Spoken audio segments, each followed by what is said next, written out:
নমস্কার, আপনারা দেখছেন দৃষ্টিভঙ্গি। আমি মধুরিমা রয়েছি আপনাদের সঙ্গে। শুরু করছি আজকের মধুরিমা। এবং গতকাল থেকেই আমরা সোশ্যাল মিডিয়া জুড়ে একটা বিষয় দেখছি, যেখানে ডাক্তাররা মূলত গত বছর যখন আমরা দেখেছিলাম গোটা রাজ্য একটা বিষয় নিয়ে তোলপাড় হয়েছিল, তা নিয়ে প্রত্যেকের মতামত জানিয়েছিলেন। দুর্ভাগ্যজনক ঘটনা অবশ্যই, কিন্তু তাতে যে রাজনীতির রং এবং সেটা নিয়ে তোলপাড় হওয়া, রাজ্য রাজনীতি থেকে শুরু করে সর্বত্র সেটা নিয়ে কথা ওঠা, তাতে ডাক্তারদের একটা বিশাল বড় ভূমিকা ছিল।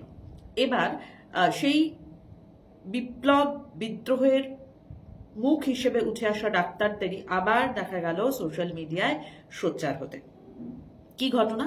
আর.জি. কর কাণ্ডের কথা বলছি, বুঝতেই পাচ্ছেন, যেখানে প্রথম সারিতে থাকা 3 জন জুনিয়র ডাক্তার, মূলত দেবাশিস হালদার, অনিকেত মাহাতো এবং আশফাকুল্লাহ নাইয়া, সিনিয়র রেসিডেন্ট পদে দূরে পোস্টিং দেওয়া হয়েছে এবং মালদহ, রায়গঞ্জ এবং পুরুলিয়ায় যাওয়ার নির্দেশ দেওয়া হয়েছে তাদের। আর এতেই তারা বলছেন যে, ক্যামেরার সামনে এসেই বলছেন যে এটা কোথাও একটা, যেহেতু তারা আগের বছর এরম একটা আন্দোলনের মুখ হয়েছিলেন, সেই কারণে তাদের ওপর এই ধরনের একটা প্রত্যাঘাত নেমে এসেছে। বিষয়টা কি সত্যি তাই? তারও আগে একটা বিষয় আপনাদের জানাই, কারণ তারা বলছেন এটা রাজনৈতিক প্রতিহিংসার ঘটনা, রাজনৈতিক প্রতিহিংসা থেকে এমন একটা ঘটনা ঘটানো হয়েছে। এবং পোস্টিং এর সিদ্ধান্তকে চ্যালেঞ্জ করে তারা আজ কলকাতা হাইকোর্টের দ্বারস্থ হয়েছিলেন, কিন্তু কলকাতা হাইকোর্ট তাদের আবেদন গ্রহণ করেনি। কাউন্সিলিং এ ঠিক হওয়া যে হাসপাতালগুলো, সেগুলো উদ্দেশ্য প্রণোদিতভাবে নাকি বদলে দেওয়া হয়েছে বলে এদের অভিযোগ। আমি সবসময় মনে করি, হ্যাঁ, ডাক্তাররা আমার কাছে ঈশ্বর সমান। তার কারণ আমরা তো কেউ ওই পড়াশোনাটা, ওই বিদ্যে বুদ্ধিটা রাখিনি, ঠিক কথা। আমাদের যখন রোগ হয়, আমরা যখন অসুস্থ হয়ে পড়ি, বাড়ির মানুষ অসুস্থ হয়ে পড়েন, আমরা স্বাভাবিকভাবেই তাদের শরণাপন্ন হই।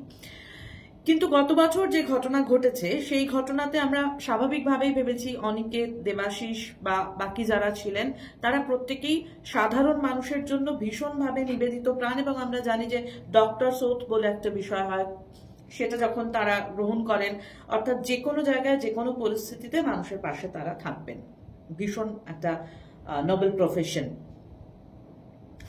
এখন যদি তাদের পোস্টিং হয় দূরবর্তী কোনো জেলায়, তাহলে কি সেটা নিয়ে তারা এভাবে সোচ্চার হতে পারেন? এবং তারা কি বলতে পারেন যেটা প্রতিহিংসার কারণে এমনটা করা হয়েছে? আমি ঠিক জানি না, কারণ আমার মনে একটা দুটো প্রশ্ন আসছিল এগুলো দেখে। সাংবাদিকদের নিয়ে মানুষে অনেক রকম কথা বলেন, নগর্থক কথাই বলেন, আমি বলছি। তার সঙ্গে পুলিশ প্রশাসনকে নিয়ে আমরা বারবার দেখেছি যে বারবার এই পুলিশের এগেনস্টে মানুষজন সোশ্যাল মিডিয়ায় লিখেছেন এবং বলা হচ্ছে যে কি জানো, পুলিশ তুমি চিন্তা করো, তোমার মেয়েও হচ্ছে বড়। পুলিশকে মেরুদণ্ড গিফট করা হয়েছে। সাংবাদিকদের বলা হয়েছে অমুক দলের প্রতিনিধিত্ব করে ওরা, তমুক দলের করে। হ্যাঁ, প্রফেশনের কারণে হয়তো কিছু জিনিসের উপর ফোকাস করা হয় ঠিকই, কিন্তু এই যে কোথায় দূরবর্তী পোস্টিং, পুলিশের ক্ষেত্রে তো এটা হয়, আমরা দেখেছি, জানি। সাংবাদিকদের ক্ষেত্রে হয়, জানেন, আমি আমার এক সহকর্মীকে দেখেছি, যেখানে 2 ঘন্টার ব্যবধানে তাকে বলা হয়েছে রাজধানীতে যেতে হবে, একটা কাজে পাঠানো হয়েছে, এবং পরের দিনই তাকে আবার শহরে ফিরিয়ে আনা হয়েছে। ফিরিয়ে এনে তার 3 ঘন্টার মধ্যে জানানো হয়েছে তুমি চলে যাও অমুক জেলার প্রত্যন্ত একটা জায়গায়, এখানে। সে আমার চিত্র সাংবাদিক ভাই, তাকে যেতে হয়েছে আমার সঙ্গে।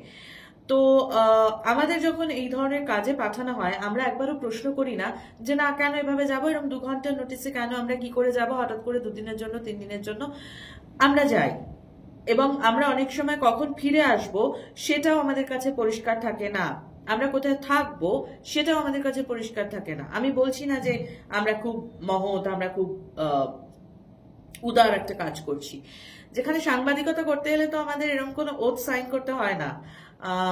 আমরা শুধু জানি যে আমাদের কাজটা করতে হবে। সেটার জন্য মানে মাঠে ঘাটে বিভিন্ন জায়গায় মানুষজন প্রচুর গালিগালাজ করেন, কমেন্ট সেকশনে এসে ভরিয়ে দেন তাদের মতামত দিয়ে এবং কটূক্তি দিয়ে। তো প্রত্যেকটা প্রফেশনেরই তো কিছু তার সঙ্গে মানে আনুষঙ্গিক জিনিস থাকে যেগুলো নিয়ে আমাদের চলতে হয়। তো ডাক্তারি প্রফেশনটার ক্ষেত্রেও বোধহয় সেটা রয়েছে, যেখানে পোস্টিং হতেই পারে বিভিন্ন জায়গায়, জেলায় জেলায়। তো সেইটার জন্য আমরা কিভাবে সোচ্চার হতে পারি আমি ঠিক জানি না, আপনাদের কি মনে হয় জানাবেন অবশ্যই।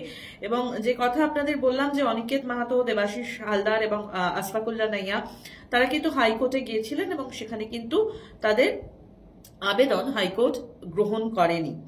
এবার আসি যে নিয়ম অনুযায়ী কি বলে। নিয়ম অনুযায়ী বলা হয় কোনো হাসপাতালে সিনিয়র রেসিডেন্ট যে পদ, সেটা এক প্রকার বন্ড পোস্টিং বলা হয় এটাকে।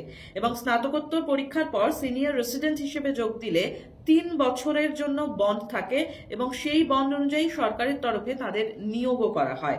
এজন্য কাউন্সেলিংও হয় এবং মেধা তালিকায় থাকা চিকিৎসকরা পোস্টিং এর জন্য পছন্দের জায়গা নিতে পারেন বলেও দাবি করা হয়।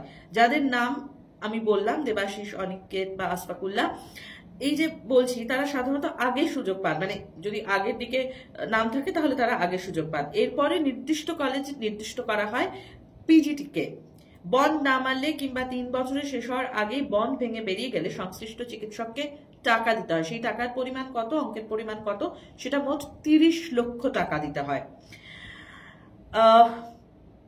আমি দেবাশিসের কথা বললাম। দেবাশিস সিনিয়র রেসিডেন্ট হিসেবে কাজে যোগ দিয়েছিলেন বছর 2 আগে এবং সিনিয়র রেসিডেন্টশিপের আর 1 বছর বাকি রয়েছে তার এখনো পর্যন্ত।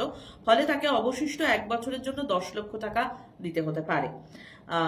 এ বিষয়ে প্রাক্তন স্বাস্থ্য শিক্ষা অধিকর্তা প্রদীপ মিত্র কি বলেছেন, তিনি কিন্তু বলেছেন যে আইনি লড়াই কিংবা ব্যক্তিগত কারণে কেউ যদি কাজে যোগ দিতে টালবাহানা করেন তবে তাদেরই ক্ষতি। এই যে পুরো ব্যাপারটা একটা জটিল অবস্থায় দাঁড়িয়ে রয়েছে, তাতে বলা হচ্ছে যে এই পোস্টিংগুলোর ক্ষেত্রে গত বছরের এই ঘটনা ভীষণভাবে দায়ী।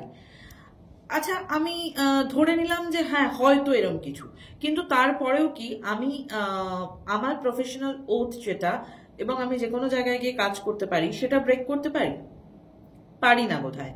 এবং যখন অন্য কোনো প্রফেশনকে আমরা ওই শুনেছিলাম একটা কথা, তখন বোধহয় কি জানো, পুলিশ তোমার গালে গালে, জুতো পড়ুক তালে তালে, এগুলো তো আমরা অনেক শুনেছি, তাই না?